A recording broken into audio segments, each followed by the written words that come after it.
కేంద్రంలో ప్రభుత్వ ఏర్పాటులో భాగంగా కాసేపట్లో ఢిల్లీలో ఎన్డీఏ పార్లమెంటరీ పార్టీల సమావేశం జరగనుంది. ఈ మీటింగ్ కోసం బీజేపీ, ఎన్డీఏ పక్ష ఎంపీలంతా ఢిల్లీ చేరుకున్నారు.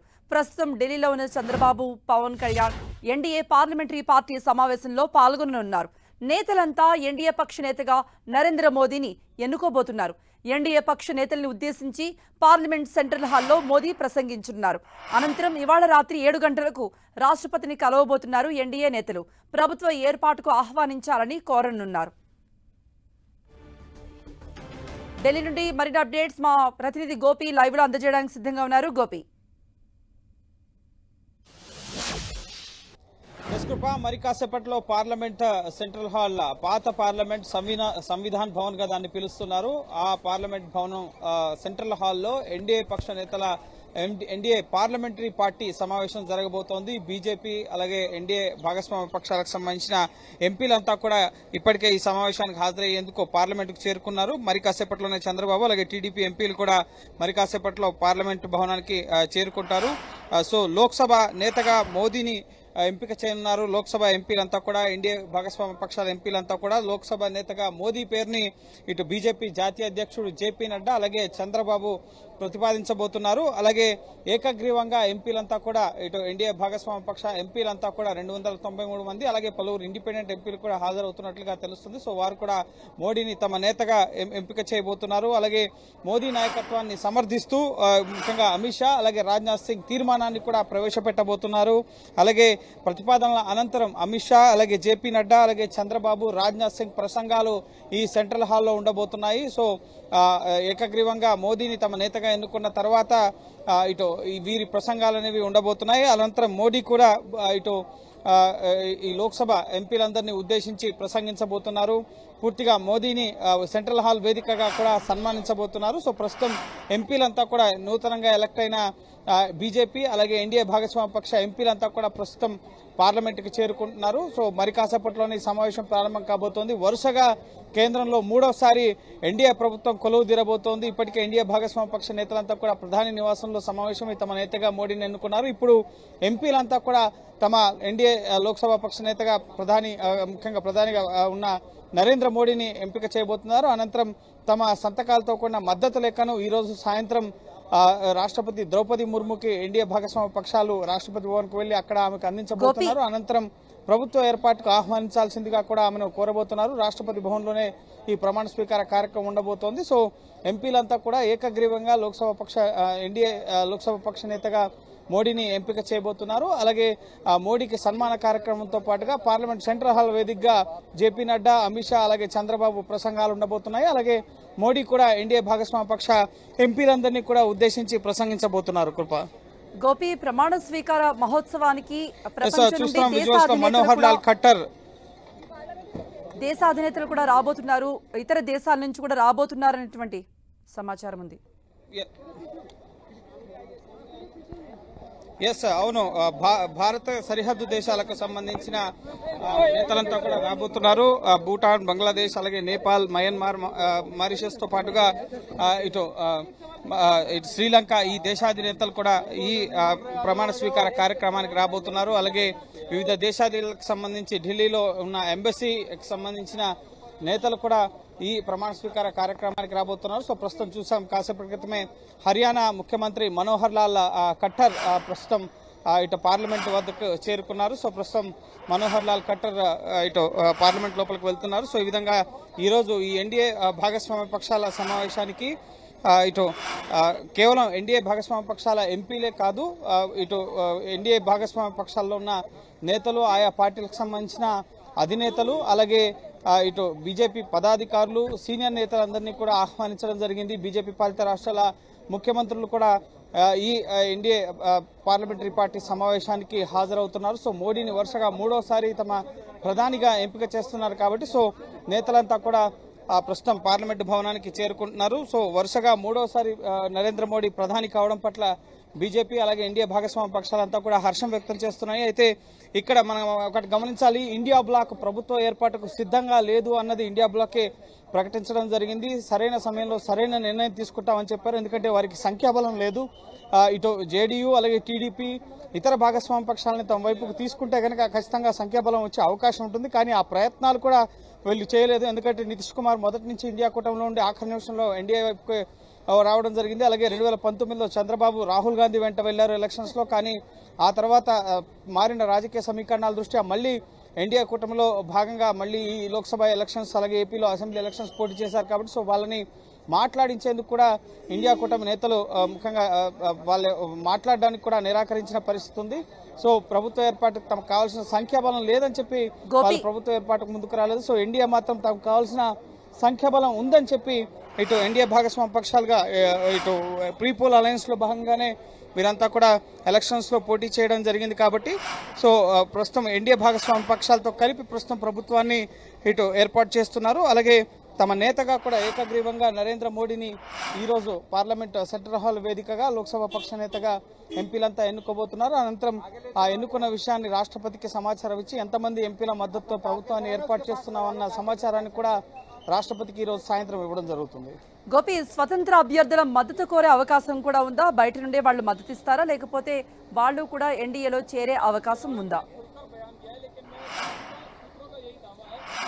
ఎస్, స్వతంత్ర ఎంపీలు కూడా ఉన్నారు నార్త్ ఈస్ట్ రీజన్ నుంచి. అలాగే పంజాబ్ మరికొన్ని రాష్ట్రాల నుంచి పలువురు, జమ్మూ కాశ్మీర్ ఈ విధంగా కొన్ని రాష్ట్రాల నుంచి సుమారు 13 మంది వరకు కూడా స్వతంత్ర ఎంపీలు ఉన్నారు. సో వాళ్ళు ఎన్డీఏలో చేరతారు. ఇప్పటికే సూరత్ కు సంబంధించిన ఒక ఎంపీ కాంగ్రెస్ పార్టీలో చేరడం జరిగింది. సో కాంగ్రెస్ సంఖ్యాబలం ఇప్పుడు 100కు చేరడం జరిగింది. సో నెక్స్ట్ ఇదే విధంగా ఎన్డీఏలో భాగస్వామ్యం కొంతమంది ఎన్డీఏలోకి చేరకుండా బయట నుంచే సపోర్ట్ ఇస్తున్న పరిస్థితి. కొందరు బీజేపీలో చేరే అవకాశం కూడా ఉంది. ఎందుకంటే నియోజకవర్గాల అభివృద్ధికి సంబంధించి బీజేపీ అలాగే ఎన్డీఏలో చేరితే కనుక తమ అభివృద్ధి ఆ నియోజకవర్గాల అభివృద్ధి వేగవంతం అవుతుంది అన్న ఆలోచనలో భాగంగా ఎన్డీఏ వైపు చేసే వారి సంఖ్య కూడా ఉంది. అయితే అంత పెద్ద మొత్తంలో స్వతంత్ర ఎంపీలు ముఖ్యంగా ముందుకు రావడం లేదు. సో 7 నుంచి 8 మంది వరకు కూడా వస్తారని అంచనా. సో ఒక 300 మార్క్ ని ఎన్డీఏ సపోర్ట్ రీచ్ అవుతుందన్న ఒక చర్చ అయితే ఉంది. సో ఈ రోజు సాయంత్రం రాష్ట్రపతికి ఎవరైతే మద్దతును తెలియపరుస్తారో ఆ సందర్భంగానే మొత్తం ఎంతమంది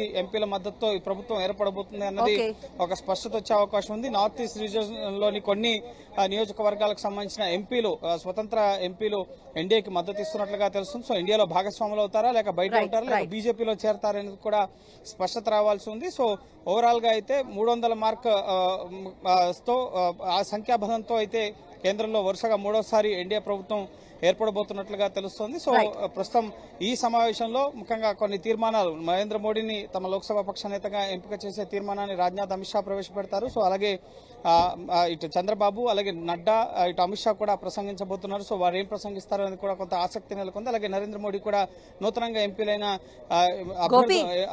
ఎంపికైన ఎంపీలందరినీ ఉద్దేశించి కూడా సెంట్రల్ హాల్ వేదికగా ప్రసంగించబోతున్నారు. గోపి, కేబినెట్ కూర్పుకు ఎన్డీఏ సమాలోచనలు జరుపుతోందా? ఎందుకంటే సమయం కూడా ఎక్కువగా లేదు కాబట్టి. సో ఇటువంటి చర్చలు జరుగుతున్నాయి. ఎస్, ఈ సమావేశంలో కేబినెట్ కూర్పుకు సంబంధించి ఎటువంటి చర్చ ఉండదు. ఎంపీలందరూ కూడా ఏకగ్రీవంగా తమ నేతగా ప్రధానిగా నరేంద్ర మోదీని ఎంపిక చేయడం జరుగుతుంది. సో ఇంటర్నల్ గా ఈ రోజు రేపు చాలా కీలక సమావేశాలు ఢిల్లీ వేదికగా జరగబోతున్నాయి. ఎంపికైన ఎంపీలంతా కూడా ఢిల్లీలోనే ఉండబోతున్నారు. ప్రధానిగా నరేంద్ర మోదీ ప్రమాణ స్వీకార కార్యక్రమం చేసేంత వరకు, నూతన మంత్రివర్గం ఏర్పడేంత వరకు కూడా ఎంపీలంతా కూడా ఢిల్లీలోనే ఉంటారు. సో ఖచ్చితంగా ఎవరెవరికి ఏ కేబినెట్ బెర్తులు వస్తాయి, ఎన్డీఏ అలయన్స్ పార్టీలుగా కీలకంగా ఉన్న టీడీపీ, జేడీయూ ఎన్ని బెర్త్స్ వస్తాయి, అలాగే JDS, RLD, Apna Dal, Lok Janshakti party, ఈ విధంగా అనేక భాగస్వామ్య పక్షాలు, శివసేన, ఇటు ఏక్నాథ్ షిండే వర్గం, అలాగే ఆర్ఎల్డీ, ఇన్ని భాగస్వామ్య పక్షాలకి సముచిత ప్రాధాన్యత కల్పించాలని చెప్పి బీజేపీ భావిస్తుంది. అయితే కీ పోర్ట్ఫోలియోస్ అన్ని కూడా ఇటు కేంద్ర హోంశాఖ, రక్షణ శాఖ, అలాగే ఇటు ముఖ్యంగా డిఫెన్స్, ఎక్స్టర్నల్ అఫైర్స్, ఇటువంటి శాఖలన్నీ కూడా పూర్తిగా బీజేపీ తమ వద్దనే ఉంచుకోవాలని చెప్పి భావిస్తున్నట్లుగా తెలుస్తోంది. సో టీడీపీకి సంబంధించిన నేతలు ఎంపీ అయ్యారు, పార్లమెంట్కి తొలిసా వెళ్తున్నారు. ఎట్లా ఉంది సార్? చాలా ఆనందంగా ఉంది. మా ఆనందం మా నాయకుడు నారా చంద్రబాబు నాయుడు గారికి ఢిల్లీలో దక్కే గౌరవం మీద ముందు ఆనందంగా ఉంది. ఈ ఆనందం మాకు రాష్ట్రంలో ప్రజలు మమ్మల్ని ఆదరించిన విధానం కూడా చాలా అద్భుతంగా ఉంది. ఈ రెండు ఆనందాలు కలయిక ఇవాళ మేము కొత్తగా అందరం కూడా పార్లమెంట్లోకి ఎన్డీఏ పక్ష సమావేశానికి రావటం, అంతేకాకుండా మా ఎన్డీఏ పక్ష నేతగా గౌరవ ప్రధాని నరేంద్ర మోడీ గారిని మేమందరం ఎన్నుకోబోతున్నాం. అటువంటి సందర్భం మాకు జీవితంలో మొదటిసారి రావడం చాలా ఆనందంగా ఉంది. కేంద్రంలో టీడీపీ కీలక పాత్ర పోషించే అవకాశం దక్కింది. రాష్ట్ర అభివృద్ధి కోసం ఏ విధంగా ఉపయోగించుకుంటారు? మా తెలుగుదేశం పార్టీ మేము మొత్తం ఇవాళ రాష్ట్రంలో చాలా ఇబ్బందుల్లో ఉంది మన రాష్ట్ర ప్రభుత్వం. ముఖ్యంగా మాకు కళ్ళ రాజధాని అమరావతి, అంతేకాకుండా పోలవరం ఇట్లాంటి చాలా సమస్యలతో కూడుకుంది. రాష్ట్ర ఆర్థిక పరిస్థితి కూడా బాగాలేదు. ఇవన్నీ మేము ఎన్డీఏలో మేము కూడా మెంబర్లం కాబట్టి కేంద్ర ప్రభుత్వ సహకారంతో రాష్ట్ర ప్రభుత్వంలో చంద్రబాబు నాయుడు గారికి తెలుసు, క్రైసిస్లో బయటకు రాగలిగే ఏకైక వ్యక్తి దేశంలో ఎవరు ఉన్నారంటే మా నాయకుడు చంద్రబాబు నాయుడు గారే. కాబట్టి అటువంటి వ్యక్తి ఇంత క్రైసిస్లో ఉన్న రాష్ట్రం ఆయన చేతిలోకి వచ్చింది కాబట్టి ఆ రాష్ట్ర భవిష్యత్తు బ్రహ్మాండంగా ఉంటుంది. మేము కూడా ఎన్డీఏలో పార్ట్నర్ కాబట్టి అందరం కలిసికట్టుగా ఎన్డీఏలో కూడా కష్టపడి రాష్ట్రానికి కావాల్సిన నిధులు తెచ్చుకుంటాం. అందరూ కలిసికట్టుగా ఉండండి. మనం ఎన్డీఏలో ఎన్డీఏలో కలిసి నుంచున్నాం. మనం ఎన్డీఏలతోనే కలిసి వెళ్తున్నాం. ఎటువంటి వ్యాఖ్యానాలు చేయొద్దు. మనం అందరం కలిసికట్టి క్రమశిక్షణగా మీరు ఉంటారని తెలుసు, కానీ నేను కూడా చెప్తున్నాను, మనం అందరం కూడా ఎన్డీఏతోనే ఉంటున్నాం. ఎన్డీఏతో పాటే మన ప్రయాణం అని చెప్పారు. సార్, మనతో పాటు కేశినేని చిన్ని గారు ఉన్నారు, విజయవాడ ఎంపీ. సార్, ఏ విధంగా ఉంది? ఎన్డీఏలో భాగస్వామి అయ్యారు, రాష్ట్ర అభివృద్ధికి ఏ విధంగా ఇది తోడ్పడబోతోంది మీ ప్రభుత్వ భాగస్వామ్యం అనేది? తప్పకుండా ఇవాళ రాష్ట్రంలో మేము ఎన్డీఏలో మెంబర్లం కాబట్టి తప్పకుండా రాష్ట్రంలో మేము అందరం కూడా రాష్ట్రాభివృద్ధి కృషి చేస్తామని తెలియజేస్తాం. Thank you. పదవులు కాకుండా రాష్ట్రాభివృద్ధి అజెండాగా పనిచేస్తారా? ఏమైనా కేబినెట్ బెర్తులు ఏమైనా ఆశిస్తున్నారు? వాటి గురించి ఎక్కడ? అవన్నీ మా నాయకులు చంద్రబాబు నాయుడు గారు చూసుకుంటారు. Thank you. విజయవాడ అభివృద్ధి, అమరావతికి సంబంధించి మీ స్టాండ్ ఏ విధంగా ఉండబోతుంది? మీ కాన్స్టిట్యూన్సీ అభివృద్ధిపై మీరు ఏ విధమైన దృష్టి సారించబోతున్నారు? ఇవాళ మొదలు పెట్టబోయేది అమరావతి వచ్చిందంటేనే విజయవాడ అభివృద్ధి. Thank you. ఇది ముఖ్యంగా ఖచ్చితంగా రాష్ట్రాభివృద్ధి ఎజెండాగా పనిచేస్తామని చెప్పి టీడీపీకి సంబంధించిన ఎంపీ కేశినేని చిన్ని చెప్తున్నారు. విజయవాడ ఇది జేడీఎస్కి సంబంధించిన కుమారస్వామి, జేడీఎస్ ఎన్డీఏ భాగస్వామి పక్షం. సో ఎన్డీఏ భాగస్వామి పక్షంగా ఉన్న కుమారస్వామి ప్రస్తుతం పార్లమెంటుకు చేరుకున్నారు. Do you have any such demand for ministerial work? Do you have any such demand for ministerial? No demand. Our demand only to develop the country. తనకు ఎటువంటి డిమాండ్స్ లేవని చెప్పి జేడీఎస్ అధినేత కుమారస్వామి చెప్తున్నారు. దేశాభివృద్ధి మా అజెండా అని చెప్పి చెప్తున్నారు. సో ఖచ్చితంగా ఎన్డీఏ భాగస్వామ్య పక్షాలన్నీ కూడా ఎటువంటి షరతులు లేకుండా ఈ ఎన్డీఏలో భాగస్వామ్యంలో అవుతున్నామని చెప్పి బయటకైతే చెప్తున్నారు. సో పదవుల విషయంలో అంతర్గతంగా సమావేశాలు అనేవి జరుగుతాయి మళ్ళీ ఢిల్లీ వేదికగానే.